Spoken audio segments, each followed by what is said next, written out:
everybody, Backyard Bullion here. Welcome to this week's Ponderous Wednesday. I hope you're all having a fantastic week. Now, if you're new to my channel or don't know, Ponderous Wednesdays are my forum for taking a thought-provoking or interesting topic and having a good old ramble about it here on YouTube to stimulate a little bit of interesting discussion down in the comment section. This week we're going to be having a very controversial topic, and that is all about silver price predictions for 2018 and beyond, and also talking about why I think that a huge correction in silver prices and a shoot the moon scenario for silver prices is incredibly unlikely, to the point where I think it will never happen in our lifetimes. Now, this is a particularly controversial type topic. I know there's going to be a lot of you out there with very differing opinions to what I have, and I want to say that I'm not here to bash your opinions. I'm not here to bash silver or why you invest in silver, because everybody invests in silver for different reasons. And I want to talk about why the views and opinions that I have on the silver market and the price market and the price predictions for 2018, why they are what they are, and also how they influence my buying strategy going forward. Because whilst I have these opinions, I really do think that silver is a fantastic place to store your money, to store your wealth at the moment. Now, with all that said as well, I want to caveat this by saying I'm not a financial advisor. All of this is my own thoughts and opinions. Nobody can predict the future. If you're looking to invest in silver, I'd highly recommend that you go and do as much research as possible before you take that plunge. Certainly do more research than just watching my own videos.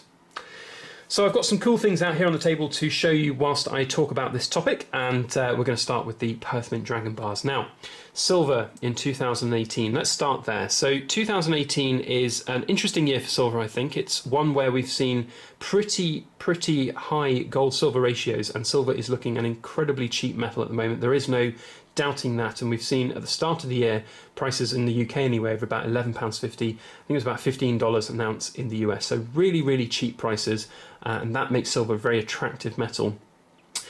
What does that mean for the rest of 2018 though? Well, nobody can really predict the future for 2018. There are a lot of different things happening in the world which will have an overarching influence on metal prices, silver prices.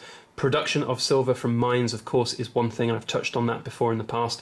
We've seen sort of a dip in silver production because of the huge drop in silver prices from 2011. You know, seen that huge spike up to sort of $48, $50 an ounce, and then mining companies seeing the price drops could not invest in kind of production research, you know, the exploration type production. So we've seen a kind of drop off in supply of silver.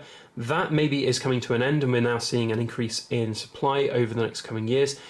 Industry is also seeing an increased demand for silver within various different industries, automotive, solar panels, all of those things. That's only going to continue. You've got some of the biggest economies in the world, China, for example, investing heavily in solar power technology, and they will undoubtedly have some influence over silver in the next couple of years. So I really do think, whilst silver at the moment is very cheap, it has a lot of room to grow. And we will potentially see by the end of this year an overall increase in silver prices. It started incredibly low, so there wasn't much room for it to go down. So I do think for 2018 the silver is still very cheap and it has got room to grow.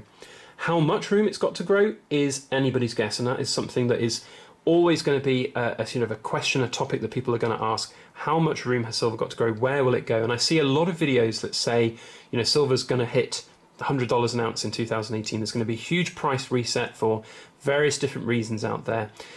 And I wanted to talk about that specifically in this video. You know, I've addressed 2018 as a kind of price prediction point. I really do think $100 an ounce silver in 2018 is slim to none to 0% chance of happening. And there's various different reasons for that. First of all, for silver to get to $100 an ounce, there has to be a reason for that to happen. What reason might that be? So there's a couple of different things out there. Some people think that silver is incredibly undervalued when it's relative to gold at the moment. So you look at the silver-gold ratio, 80-1 roughly, and that would suggest that silver is far too undervalued, and there's going to be a price correction on either the silver front or the gold front. So either gold will go down considerably or silver will go up considerably. Whilst that's a possibility, I'll grant you, I don't think that we're going to see a price correction in this year. I think it will steadily go down perhaps a little bit across the year. I think silver will increase in value across the year, as I've said, and that will mean that the silver-gold ratio will kind of tighten a little bit, but it certainly won't have a major price correction.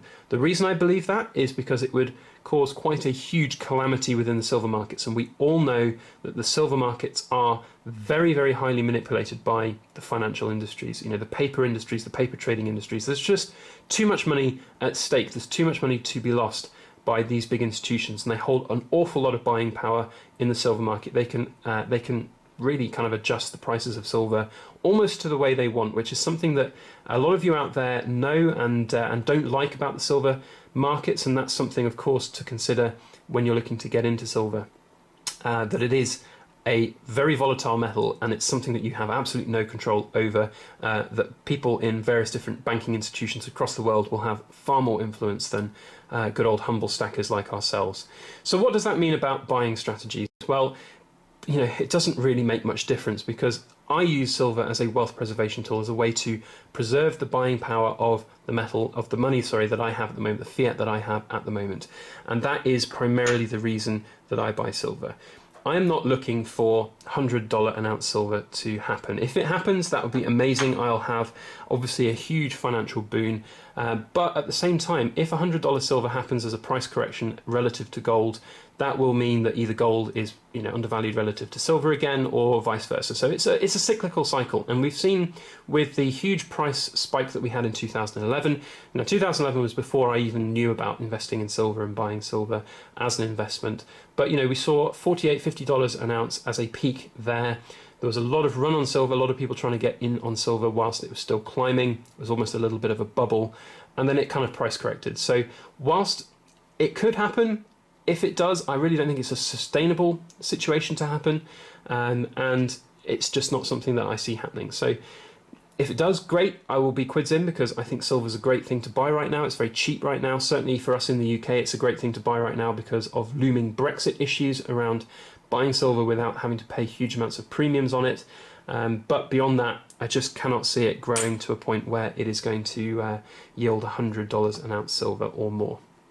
Now, the next thing is talking about that major price correction, $100 an ounce or more, and that's relative to some kind of economic collapse rather than a price correction for sort of relative value of gold versus silver.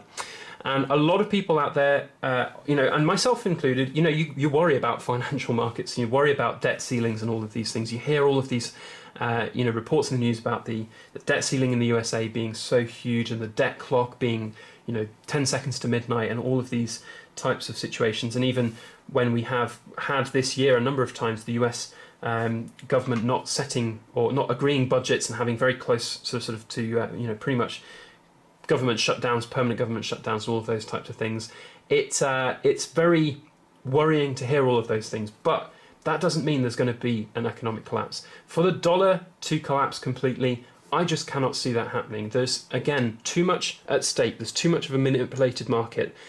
We've seen in recent history, 2008 being the prime example, where financial institutions had to be bailed out. There was huge economic collapses, and we've seen this as well throughout the last 100 years. There's been a number of different economic collapses, stock market collapses, financial collapses, dollar devaluations, and all the times throughout history that has never caused $1,000 an ounce silver. It's never caused huge prices in gold as well. So for there to be a huge correction in silver to the point where it's $1,000 silver, there would have to be an absolute collapse in the price of the dollar. Basically, it would have to be the dollar. That is the biggest the US dollar is the biggest kind of financial trade currency. It's what most metals are priced in, and what most metals are priced against in your own home currency as well.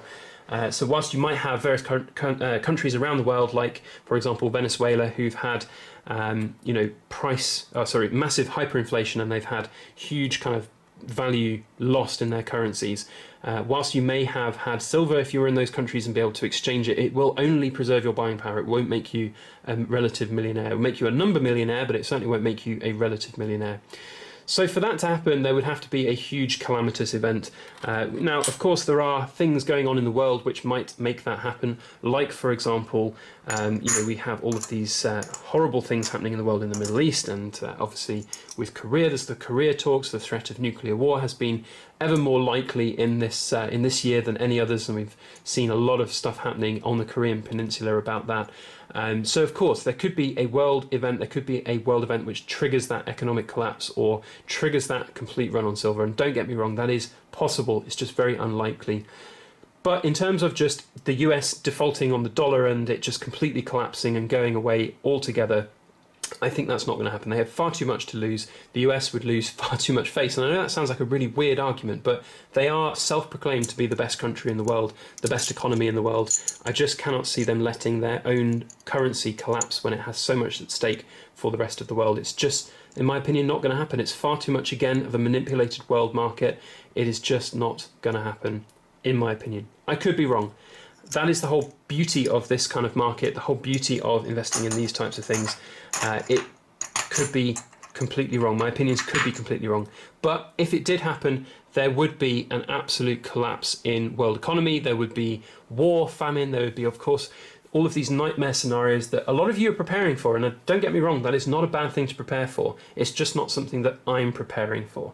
So, yeah, it's just, in my opinion, not going to happen. But anyway, that said, I'm not bashing if that is your viewpoint. I would love to know your thoughts on it. If you've got some insight that perhaps I don't have, please do share it down below. I'm always open to seeing these things.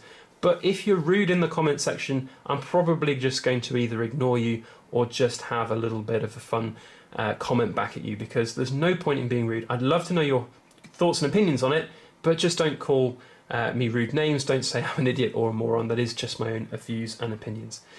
That said, if you like this video, even if you differ with your opinions on the subject that I've presented today, please put a thumbs up on this video and share it around via your social media. That would be very helpful indeed. And if you liked this channel, if you like this video content, I do a kind of interesting topic style video like this every week. And if you want to see more of them, there's a playlist down below, but you can hit that subscribe button. And if you hit that alarm bell, you'll get a notification when future videos come out like this. Otherwise, that's all I have to say. Thank you so much for watching. Please make sure that you like, share, comment, and subscribe for more.